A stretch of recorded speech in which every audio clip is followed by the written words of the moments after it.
Hello viewers, welcome to my YouTube channel career connect with Pati sir. आपण मानकर बारंबार आमिगोस एवं मेधावी विषय रे क्वेश्चन रहिबारु मु आज ये भिडियोटी करबा पई बाध्य हेली। आशा करूची ए आमिगोस भिटीपी रिगार्डिंग एवं मेधावी भिटीपी रिगार्डिंग आपण माने किछि तथ्य पाई परिबे एवं आशा करे आपण धैर्यर सहित रहिबे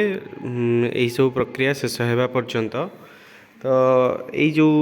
आमिगोस कथा आपण मैंने कहते आमिगोस प्रोब्लेम होची कौन थिला ना आमिगोस जिते बड़े अप्लाई करिथिला आमर किछि जो कॉन्ट्रैक्ट पई अप्लाई करिथिला सेते बड़े ओजीएसटी नंबर जोटा ओडिशा जीएसटी नंबर थिला सेही ओजीएसटी नंबर रे किछि भूल थिला बोली जहाँ ओसेपा कहूची आउ से रिगार्डिंग ओसेपा से आमर जो जीएसटी डिपार्टमेंट अच्छी सेठी को लेटर करिथिला तांको जीएसटी नंबर ठीक अच्छी कि नहीं जानिबा पई एवं चिट्ठी हेबा पर जहाँ जना पड़थिला से नंबरटी भूल अच्छी बोली। तो सेटा एक्चुअल रे भूल आमिगोस वाला देइथिले किंबा तांकर केमती भूल हो जाइथिला सेटार तथ्य तो आम पाखरे नाही। तथापि आमर जो एडवोकेट अच्छंती जीवन ज्योति गणनायक तांकर क्लाइंट हिसाब रे आमिगोस तांको अप्रोच करिथिबारु से आमिगोस तांकर क्लाइंट हिथिबारु से ओसेपा को गोटे चिट्ठी करिथिले बा एप्लिकेशन गोटे पठैथिले गोटे दरखास्त से विषय रे आसंतु आमे डिटेल्स देखिबा। तो सही चिट्ठी करिथिले सेथिरे लेखा अछि देखंतु to the state project director OSEPA Odisha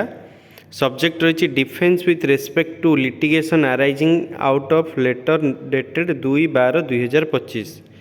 reference number दियाहला ओसेपा लेटर नंबर आउ क्लाइंट होउचंती हमर जो एडवोकेट अच्छंती जीवन ज्योति गणनायक से तांकर क्लाइंट होउचंती Amigos solutions private limited West Bengal. देखो लिखाई respected madam in reference to my engagement by the aforesaid client it is herewith submitted. जेहेतु क्लाइंट जाइकी एडवोकेट जीवन ज्योति गणनायक को अप्रोच करथिले तो तांको तरफ जीवन ज्योति गणनायक जो एडवोकेट अच्छंती ओडिशा हाईकोर्ट रे से ओसेपा को गोटे लिखित अभियोग देइथिले कि सेथिरे लिखाई that you so caused my client relating to one complaint received at your end as reflected in letter dated 2/12/2025। कहवा कथा कि आपन को गोटे कंप्लेन आसी आउ से कंप्लेन आसवा जो आपण मोर जो क्लाइंट अच्छी आमिगोस ताकू सो कज नोटिस मागिथिले। तापरे that my client submitted his return submission आउ आमिगोस तरफ रिटर्न सबमिशन 4/12/2025 तारीख रे ओसेपा को दिया जाइथिला। तापरे कोन हला that after careful observation to the entire case file the following moot questions are not compiled by OSEPA। तो जीवन ज्योति गणनायक जी अच्छा एडवोकेट से किसी क्वेश्चन पचारि कि that in the show cause letter of ओसेपार जो शो कज लेटर होता the disputed OGST document is not annexed. जेते बेले ओसेपा शो कज मागिथिला से जो ओजीएसटी डॉक्यूमेंट जोड़ा भूल बोली कहूँ ओसेपा सेटा को संलग्न करनथिला बोली से लिखिछंती। Thus in such case when the client refuses of any such submission which is raised and claimed by you it is pertinent to the fact that without showing which document you are relying on to accuse my client it remains a question in itself। से कहते जेहेतु आपड़ देना कौ document रे ओजीएसटी number भूल अच्छी बोली ताहले आपण केमिति मोर क्लाइंट को शोकज नोटिस दे परिबे बोली एडवोकेट जे ओसेपा को पचारिचंती कि जेहेतु आपण देना कौ डॉक्यूमेंट रे भूल अच्छी बोली ताहले सेमिति आपण शोकज केमिति मागी परिबे। तापर लिखाई that it is undisputed that you are allowed various VTP to submit their necessary document until June July 2025। से कहते कि जून और जुलाई 2025 पर्यंत अलग वीटीपी मानक आपण समय देले तांकर डॉक्यूमेंट डिपोजिट करने। In such case it is acknowledge you that my client had received the OGST registration certificate on 20/3/2025। Amigos 20/3/2025 रे ओजीएसटी नंबर पाइला आउ पाइला पर 21/3/2025 रे से ओसेपा रे नेकी डिपोजिट करिथिला। Thus in such case why my client will submit any fake OGST certificate से कहवा कथा कि मोर क्लाइंट कौन पाई फेक सर्टिफिकेट देबे। तापरे that when my client was selected and work order was issued more client को सिलेक्शन करागला आउ मो क्लाइंट को वर्क ऑर्डर दिगला क्या द्वारा ना ओसेपा द्वारा it is very clearly understood that the selection committee of OSEPA had verified everything to be genuine and after that only the tri-party agreement was signed with my client and all such process was completed in August 2025 कहते जेहेतु मो client को आपण work order देले ता पूर्व तो आप सब किसी चेक करेंगे चेक करके ही देथिबे सब ठीक थिबारु thus undoubtedly till August 2025 there was no such fraudulent document with OSEPA. But suddenly in the month of November 2025, OSEPA received a unanimous and impersonated complaint without any date, address and whereabouts of the petitioners. से कहवा कथा कि अगस्त पर्यंत सबकि ठीक थिला किंतु नवेम्बर आपन गोटे कंप्लेन पाइले जो कंप्लेन रे कि आपनकर किछि एड्रेस लेखा नथिला किंबा किछि सेमिति डिटेल पिटिशनर विषय बा कंप्लेनेंट विषय लेखा नथिला and on the basis of that the very serious episode started and my client has been put to unnecessary harassment torture mental agony and distress तो जहाँ फल आपड़ जो शोकज नोटिस मागिंट मो क्लाइंट हारासमेंट हिज मेंटली तापर कहूँ कौन लिखिं conclusively it is not disputed to mention herewith that The fact raised by my client is letter number 4/2025 are believed to be true and that in November 2025 only the file of my client was manipulated. से कहवा कथा कि मो client रो जो फाइलटा रही सेटा ओसेपार कई कर्मचारी बा रेकर्ड कीपर हुए तो ताकू मैनिपुलेट करिकी तार ओजीएसटी नंबर किसी चेंज कर देइचंती जहा फल कि आपण सेटाकू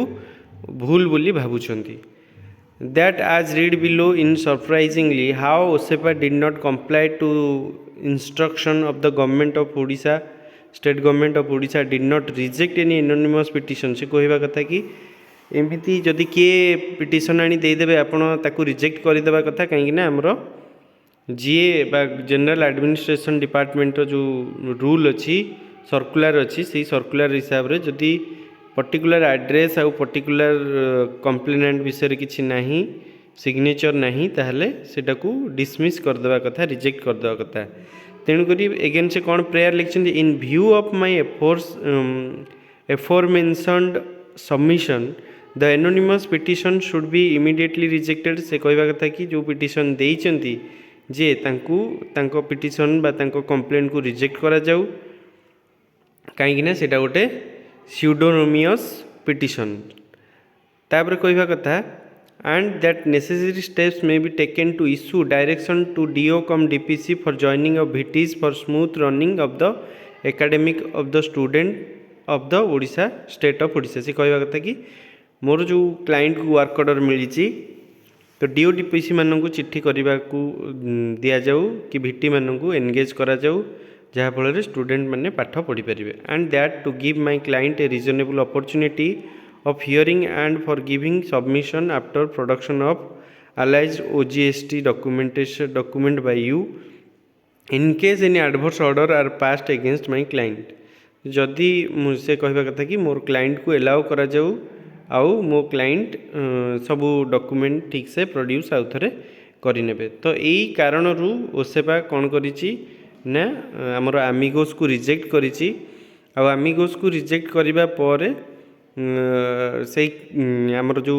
आउ गोटे लेटर भी अच्छी देखी नेबा आमे कि से जो आमर जीएसटी डिपार्टमेंट को जोटा पठाइला से डिपार्टमेंट रे जो लिखाई देखंतु एटा ओसेपा तरफ 2/12/2025 रे गोटे चिट्ठी कराइला तो यहाँ क्या चिट्ठी है the commissioners of commercial tax and GST जोटा कटक को पठाई request for verification of Odisha GST number एटा जीएसटी नंबर दिखाई in inviting reference to the subject cited above it is to intimate that the Odisha school education programme authority have floated an EOI vide letter number एतिकी 22/1/2025 for empowerment of agency for implementation of vocational education programme in selected higher secondary school and secondary school तो सब जिन लिखाला कि से कहला कि ओजीएसटी Odisha GST act हिसाब से ओजीएसटी number देवाई आमिगो सॉल्यूशन प्राइवेट लिमिटेड को कहुला जार ऑफिस रही आमर लेक टाउन कोलकाता रे आउ से जो जीएसटी नंबर सबमिट करते ये लिखाई यही नंबर ठीक अच्छी कि नहीं तांको चेक करने चिट्ठी कर एवं तार गोटे देइचंती भी प्रूफ हिसाब से जितेबाला सर्च टैक्स पेयर को सर्च करा जाइथिला जीएसटी नंबर पकईकी सेतेबेले एटा को देखंतु लिखाई ये जो द GSTIN और UIN that you have entered is invalid जेहेतु इनवैलिड लिखाई से एटा को जीएसटी पाखु बा जीएसटी डिपार्टमेंट पाखु पठाई कि से माने चेक करिकी कहिबे। तो यही रिगार्डिंग ये सब जिनस है आमिगोस को पर्सनाली डका होता तार पक्ष रखापी एवं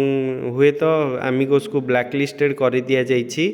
आमिगोस जगह गोटे नुआ कंपनी को दिज्व आउ जो मेधावी अच्छी मेधावी भी